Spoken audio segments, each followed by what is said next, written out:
غوث الثقلین سیدی عبد القادر الجیلانی قدس اللہ سرہ شریف اس ولی پاک کا نام ہے جن کا نام لینے کے لیے اولیاء بھی باوضو رہا کرتے تھے، نام پاک کے لیے بھی وضو فرمایا کرتے تھے۔ آپ کا لقب محی الدین ہے، دین کو زندہ کرنے والا، اور یقیناً خود غوث اعظم نے یہ اپنا واقعہ نقل فرمایا کہ میں ایک راستے سے گزر رہا تھا، ایک مسافر کو دیکھا، بہت ہی کمزور تھا، ضعیف تھا، وہ چلتے چلتے کبھی ادھر گر جاتا کبھی ادھر گر جاتا۔ میں اس مسافر کے قریب گیا، اس کو پکڑا، اور اس کو جیسے ہی میں نے دونوں ہاتھوں سے سنبھالا وہ بالکل صحت یاب ہو گیا، چہرے پر رونق آ گئی، چہرہ اس کا خوشحال ہو گیا۔ تو غوث پاک فرماتے میں تعجب سے اسے دیکھنے لگا، ابھی تو اتنا کمزور تھا، ضعیف تھا، ناتواں تھا، چل نہیں پا رہا تھا، میں نے تجھے پکڑا، کیا تو صحیح سلامت ہو گیا؟ اس مریض نے پلٹ کر کے کہا اے شیخ عبد القادر مجھے نہیں پہچانتے؟ کہا کون ہے تو؟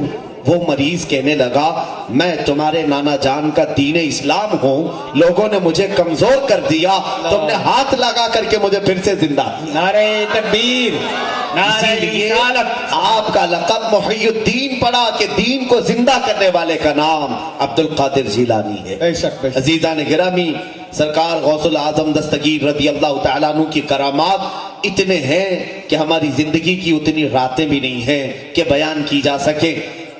سلطان الاولیاء کے کشف و کرامات پوری دنیا میں ایسے مشہور ہیں، اپنے تو اپنے شیخ الوہابیہ جو منکر اولیاء ہیں، منکر تصوف ہیں، صوفیہ پر تنقید کرنے والے، شیخ الوہابیہ ابن تیمیہ نے بھی لکھا ہے کہ جتنی کثرت سے کرامات میرے پاس شیخ عبد القادر جیلانی کی پہنچی ہے کسی اور ولی کی میں نے دیکھا ہی نہیں۔ الفضل لما شہید بہ الاعداء، دشمن جب کسی کی گواہی دیتے ہیں تو وہ گواہی، وہ فضیلت ہی کچھ اور ہوتی ہے۔ غوث العظم دستگیر رضی اللہ تعالیٰ عنہ بچپن سے، بلکہ آپ سے خود پوچھا گیا، کچھ چیزیں میں آپ کی ہی زبان سے سنا دوں۔ آپ نے اپنے قصیدے میں جو فرمایا، وجد کے عالم میں آپ نے ایک قصیدہ پڑھا جس کو آج قصیدہ غوثیہ کہا جاتا ہے، سقان الحب کأسات الوصال فقلت لخمرتی نحوی تعالی سعت ومشت لنعبی فی کؤوس فہمت بسکرتی بین الموالی فقلت لسائر الاخطاب لموا بحال وادخلوا انتم رجالی وهموا واشربوا انتم جنودی فساق القوم بالوافی ملالی شربتم فضلتی من بعد سکری ولا نلتم علوی واتصالی مقامکم العلا جمعا ولكن مقامی فوقکم ما زال عالی انا فی حضرت التقریب وحدی یصرفنی حسبی ذو الجلال انا البازی اشہب کل شیخ ومن ذا فی الرجال اعطا مثالی۔ پورا قصیدہ پڑھنے میں وقت لگ جائے گا، لیکن اس قصیدے کے ایک ایک حرف میں ایک ایک موکل ہے۔ سبحان اللہ۔ غوث العظم رضی اللہ تعالیٰ عنہ کا ایک قصیدہ خود فرماتے ہیں تمام اولیاء کو مخاطب کر کے، اے گروہ اولیاء، میں نے جو جام معرفت پیا ہے، میری جام معرفت سے جو بچی تھی وہ تم نے پیا، اور اس کے بعد بھی اب تک تم میرے مقام کو نہیں پہنچ سکے۔ میں باز اشہب ہوں تمام اولیاء کا، حتیٰ کہ غوث العظم دستگیر رضی اللہ تعالیٰ عنہ یہاں تک فرماتے ہیں رب تبارک و تعالیٰ نے جو مجھے تاج پہنایا ہے کہ اگر میں اپنے دل کا راز کسی سمندر پر ڈال دوں تو وہ سمندر خشک ہو جائے گا، اللہ اکبر۔ اگر میں پہاڑوں پر ڈال دوں تو وہ ریزہ ریزہ ہو جائیں گے، اگر میں یہ راز دل میں موجود کسی آگ کے سامنے ظاہر کروں وہ ٹھنڈی ہو جائے، حتیٰ کہ فرماتے ہیں میں اپنے قلب کا راز کسی میت کے سامنے کھول دوں وہ اسی وقت اللہ کے حکم سے کھڑا ہو جائے، سبحان اللہ، اسی وقت کھڑا ہو جائے۔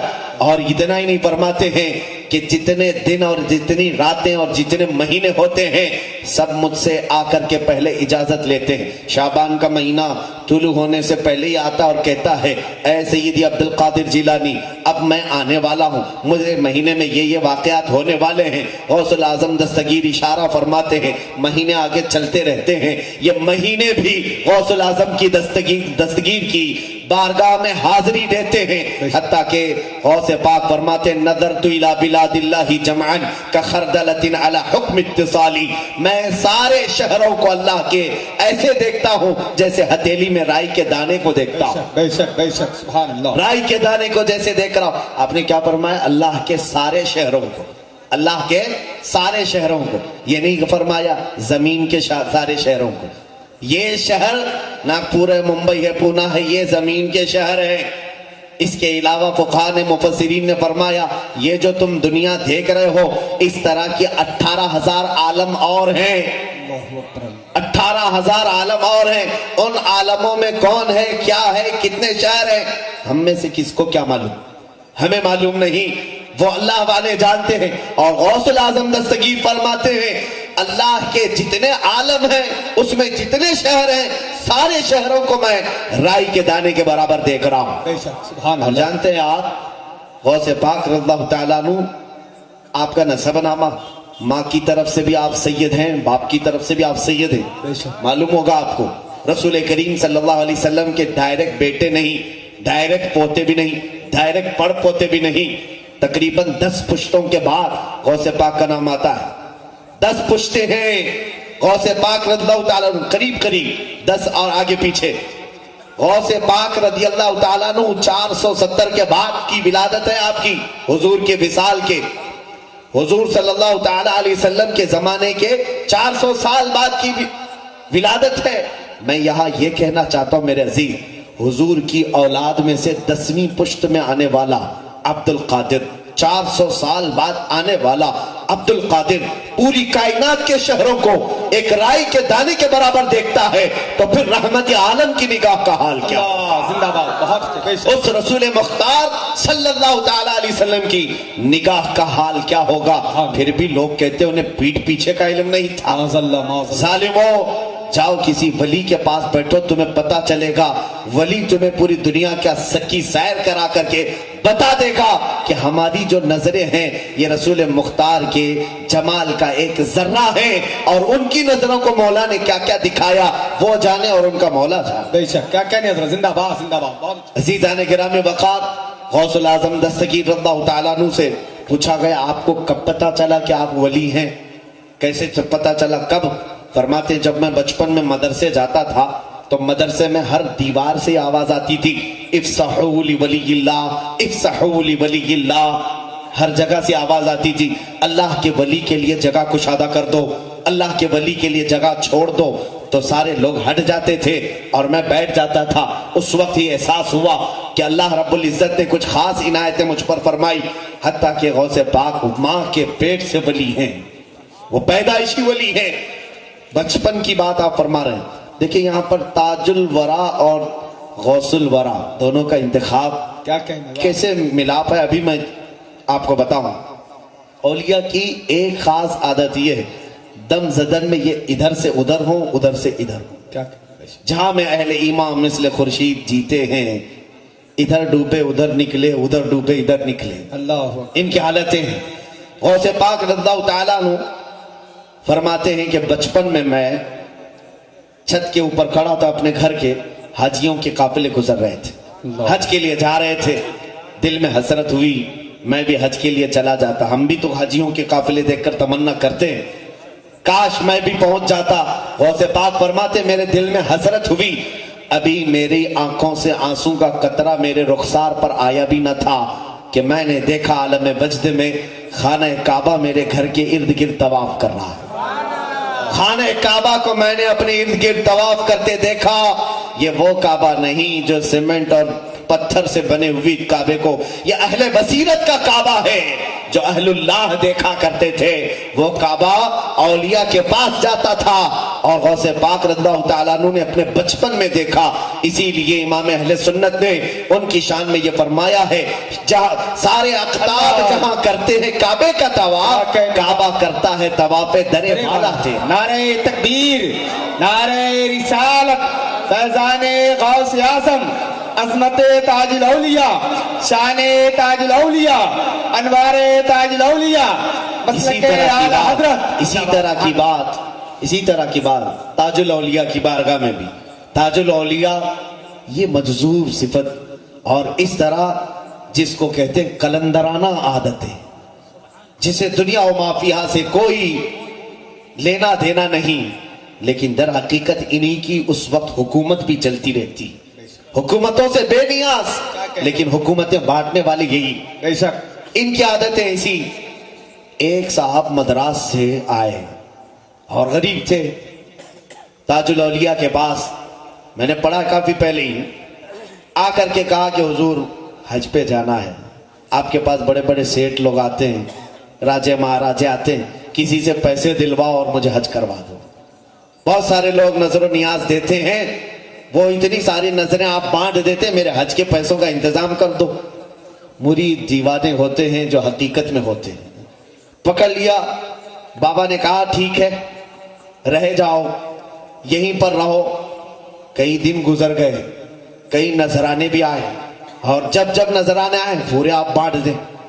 وہ صاحب کہتے ہیں میں دیکھتا رہا، موٹے موٹے پیسے والے سارے چیزیں آئے، سب غربا مساکین میں بانٹ دیتے، میرے ایک کا حج کرا دے تو بابا کو کیا ہوگا، کیا کمی ہوگی۔ حج کا مہینہ آ گیا، بلکہ فرماتے ہیں وہ صاحب فرماتے حج کا مہینہ شروع ہوا، سارے حاجی جا چکے تھے، اب حج کے دن بھی شروع ہوئے، میں تو مایوس ہوا اب کیا پہنچائیں۔ لیکن جو کلندر کا کلندر ہوتا ہے وہ یقین ان کلندروں پر رکھتا بھی ہے۔ اس کے بعد وہ قدم پکڑتے اور کہتے ہیں اس سال کا حج تو چلا گیا، اگلے سال آپ پکا وعدہ کریں کہ مجھے بھیجیں گے۔ تاج الدین بابا رحمت اللہ تعالی علیہ مسکرائے اور اس کی پیٹھ پر ایک زوردار تھپڑ رسید کیا، پیٹھ پر مارا، آنکھ بند ہو گئی۔ فرماتے ہیں ایک نیم کے درخت کے نیچے میں بیٹھا تھا، اچانک میں دیکھتا ہوں کہ میں عرفات کے میدان میں پہنچا ہوں، عرفات کے میدان میں پہنچا ہوں، سارے حاجی احرام میں ہیں، میں احرام کے حالت میں ہوں، حج کے ارکان میں ادا کر رہا ہوں، تلبیہ پڑھا، کنکریاں مارا، طواف کیا، اور پھر میں نے جو ارکان حج تھے پورے ادا کیا، یہاں تک کہ سارے حاجی واپس آنے لگے۔ اس میں پتہ نہیں کتنا عرصہ بیت گیا، دل بھر کر کے میں نے طواف کعبہ کیا، دل بھر کر کے زمزم پیا، ساری چیزیں کیا، اور اس کے بعد زمانہ بیتنے لگا۔ اچانک بابا تاج الدین رحمت اللہ تعالی علیہ میرے پاس آئے اور پھر سے ایک تھپڑ رسید کیا، میں اسی نیم کے درخت کے نیچے سویا ہوا ہوں۔ فرمانے لگے کب تک یہاں پڑا رہے گا، حج ہوا چل باقی آگے آگے چل۔ اللہ اللہ، زندہ باد زندہ باد زندہ باد۔ وہ صاحب خود فرماتے ہیں میں اس راز کو نہیں سمجھ پاتا تھا، میں تو سوچتا تھا کہ کوئی نذرانے والا مجھے حج کو پہنچا دے، لیکن ان اولیاء کو نہ مال کی ضرورت ہے نہ نذرانوں کی ضرورت ہے، ان کی نظر ہی اتنی کافی ہے کہ ناگپور میں بیٹھے تو خانہ کعبہ تک بھی پہنچے۔ بے شک، زندہ باد حق ہے۔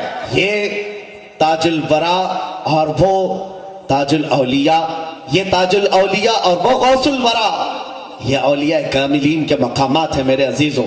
میں تھوڑی باتیں سلطان الاولیاء کی ذات پاک پر عرض کر کے آگے رخصت ہوتا ہوں۔ سرکار غوث العظم دستگیر رضی اللہ تعالیٰ اپنے زمانے طالب علمی کو دیکھیں، دونوں بھی شخصیتوں کے لیے ایک کامن چیز ملتی ہے۔ غوث پاک شریعت اور طریقت کے سنگم تھے، اسی طرح تاج الدین بابا رحمت اللہ تعالی علیہ شریعت اور طریقت کے سنگم تھے۔ شریعت بھی آپ کے ہاں ہے، طریقت بھی آپ کے ہاں ہے۔ اگر شریعت نہ ہوتی تو کبھی مفتی عبد الرشید رحمت اللہ تعالی علیہ کو اپنے ہاں نہیں بلاتے، نہ ان کو مسند افتاء پر بٹھاتے۔ وہ جاہل ہیں جو مشہور کرتے ہیں کہ اولیاء کا شریعت سے کوئی تعلق نہیں، وہ خود ہی جاہل ہیں۔ اولیاء کاملین تو حقیقت میں شریعت کے سمندر ہیں۔ امام غزالی فرماتے ہیں ما کان اللہ من ولی جاہلا ولو کان لعلمہ اللہ اولا، اللہ کا کوئی ولی جاہل نہیں ہوتا۔ یہ اور بات ہے کہ کسی کے پاس اگر پڑھا نہیں ہے اللہ خود اسے پہلے پڑھاتا ہے، پہلے اسے علم دیتا ہے پھر ولایت دیتا ہے۔ تو کسی ولی کے بارے میں یہ مت سمجھنا یہ کسی مدرسے کو نہیں گئے، کسی کے پاس مولانا کے پاس نہیں بیٹھے۔ اللہ رب العزت بعض اولیاء کو علم لدنی عطا فرماتا ہے۔ تاج الدین رحمت اللہ تعالی علیہ شریعت کے اور طریقت کے سنگم تھے، اسی طرح سیدی غوث الورا سلطان الاولیاء شریعت اور طریقت کے بحر ذخار تھے۔ یہاں سے یہ پتہ چلتا ہے سچے اولیاء کے عاشقین وہ ہیں جو شریعت کو بھی پاس رکھتے ہیں، طریقت کو بھی پاس رکھتے ہیں۔ بے شک بے شک۔ ایک بات یاد رکھیں، کچھ لوگ اگر گمراہ کریں کہ نہیں طریقت کی طرف مت جاؤ صرف شریعت دیکھو، وہ فاسق بنا دیں گے تمہیں، فاسق بنا دیں گے۔ جی جی، امام مالک رحمت اللہ علیہ نے فرمایا جو صرف شریعت پڑھتا رہا اور طریقت کی کوئی بات نہیں سیکھا وہ فاسق ہو جائے گا، اور جو شریعت کو چھوڑ کر طریقت کی بڑی بڑی باتیں پڑھنے کے لیے آیا تو وہ تو زندیق بن جائے گا، شیطان بن جائے گا، شیطان اسے گمراہ کر دے گا. اور جو دونوں کو جمع کر دیا وہ اللہ تک پہنچ گیا، سبحان اللہ. وہ رب تک پہنچ گیا. کیونکہ میرے عزیز شریعت مولانا لوگوں کی نہیں ہے، میرے آقا صلی اللہ علیہ وسلم کی، بے شک. کیا کہیں گے؟ رسول پاک کی ہے. بے شک. اور اس دروازے کو چھوڑ کر رب کی معرفت کہاں سے ہوگی؟ بخدا خدا کا یہی ہے در، نہیں اور کوئی مفر مکر جو وہاں سے ہو یہی آ کے ہو، جو یہاں نہیں تو وہاں نہیں. بے شک. کیا کہنے حضرت؟ زندہ باد زندہ باد. رسول کریم صلی اللہ علیہ وسلم کی شریعت یہ در حقیقت میرے آقا کا دروازہ ہے، یہ چھوڑ کر معرفت تک نہیں پہنچ سکو گی. خیر، غوث پاک رضی اللہ تعالیٰ عنہ خود اپنے قصیدے میں فرماتے ہیں درست العلم حتی صرت قطبا ونلت السعد من مولا الموالی. میں علم حاصل کرتا رہا، علم حاصل کرتا رہا، یہاں تک کہ میں علم حاصل کرنے کے زمانے میں ہی قطبیت کے مقام کو پہنچ گیا، سبحان اللہ سبحان اللہ. قطب بن گئے. غوث پاک زمانے طالب علمی میں قطب تھے. یہ علم حاصل کرتے کرتے آج ضرورت ہے طلباء اسلامیہ کو جو مدارس میں پڑھتے انہیں بھی بتایا جائے کہ تم علم جو شریعت کا حاصل کر رہے ہو ساتھ ہی ساتھ قناعت کا، صبر کا، توکل کا، رضا کا، ثبات کا، استقامت کا پڑھو گے تو تم زمانے طالب علمی میں بھی مقام باطن حاصل کر لو. کیا کہنے. بے شک. بہت لیکن آج مدارس خالی ہو گئے روحانیت سے، مدارس خالی ہو گئے تصوف سے. بہت کم الا ماشاءاللہ کوئی ہوں گے، لیکن آج ایسا کر دیا گیا ہے کہ علماء شریعت کو الگ کر دیا گیا اور ان کو بے عمل بنایا جا رہا ہے، اور خانقاہیں الگ ہو گئیں جہاں شریعت کا کوئی علم ہی نہیں رہ گیا. میرے عزیزوں، یہ دونوں کے جمع کرنے کی آج بھی ضرورت ہے، جیسے حضور تاج الاولیاء نے اپنے آستانے پر جمع کیا. کیا کہنے. بہت اچھے بہت اچھے بہت. وہ طریقت کے بحر سخار ہیں، بے شک. وہ معرفت کا جام بھر بھر پینے نہیں پلانے والے ہیں. بے شک. اس کے باوجود فقیہ اعظم ہند کو اپنے دربار میں بلا کر کے رکھا، ہائے ہائے واہ. بلا کر کے رکھا بہت اچھا. اور ان کو نوازتے بھی رہے. بے شک. فقیہ اعظم ہند نے اپنی زندگی بھر افتاء کی مسند سنبھالے رہے، اور شہر ناگپور اس وقت مرکز تھا اس طور پر کہ بڑے بڑے علماء فقہ میں مفتی عبدالرشید رحمۃ اللہ علیہ سے رجوع کرتے تھے. آقا حضرت زندہ. نعرہ تکبیر، نعرہ رسالت، فیضان تاج الاولیاء، فیضان حضور فقیہ اعظم. زندہ باد زندہ باد. ابھی حضرت سے میں ملاقات کیا، مفتی عبد القدیر خان صاحب سے. پہلی ملاقات میں نے کہا کہ آپ کے والد اور آپ کے باپ کی کتاب پڑھے بغیر آج یہاں کوئی مولانا بھی نہیں بنتا، کوئی عالم بھی نہیں بنتا. ہم مدرسے میں جاتے ہیں، پہلی کتاب جو ہمیں پکڑائی جاتی ہے تسہیل المصادر، وہ مفتی عبدالرشید صاحب کی لکھی ہوئی آقا حضرت رحمت اللہ تعالی علیہ. ان کی کتاب سے ابتدا ہوتی ہے. اس کا مطلب ہے کہ تمام علماء جو ہندوستان میں فارسی پڑھ کر کے ابتدا کرتے ہیں، چاہے وہ جامعہ اشرفیہ مبارک پور سے لے کر جتنے بھی بڑے ادارے ہوں، سب جگہ تسہیل المصادر ہے. علماء پڑھے ہوں گے نا؟ جی حضرت جی. سارے پڑھے ہوں گے.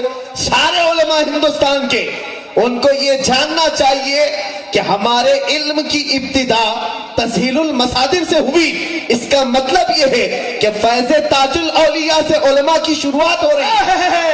ارے کیا کہنے حضرت. زندہ باد. علماء کی شروعات تاج الاولیاء کے فیض سے شروعات ہو رہی ہے.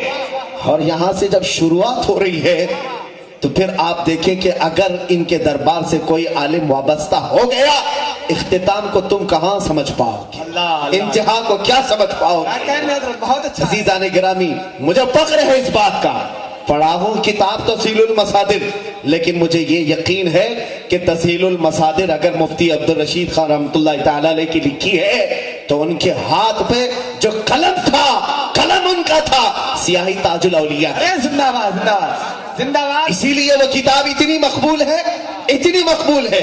میں خود سینکڑوں کو پڑھا چکا ہوں، میں پڑھائی نہیں پڑھا چکا ہوں، آج بھی پڑھا کر کے آیا ہوں، آج بھی وہی کتاب پڑھا کے آیا ہوں. پہلے مستقبل کا بیان آج پڑھا کر کے آئے. میرے عزیزوں، یہ تقریباً فیض تاج الاولیاء پورے ہندوستان کے مدارس میں پھیلا ہوا ہے. پہلی بات یہ سن لیں کہ علم کو چھوڑ کر ہماری کوئی کامیابی نہیں. حتیٰ کہ غوث اعظم نے جب فرمایا کہ میں علم حاصل کرتے کرتے قطبیت کے مقام کو پہنچا، تو پھر آپ سب اگر عاشقان غوث ہیں تو پہلے علم کی طرف توجہ کریں. جہالت ہماری سب سے بڑی خرابی ہے.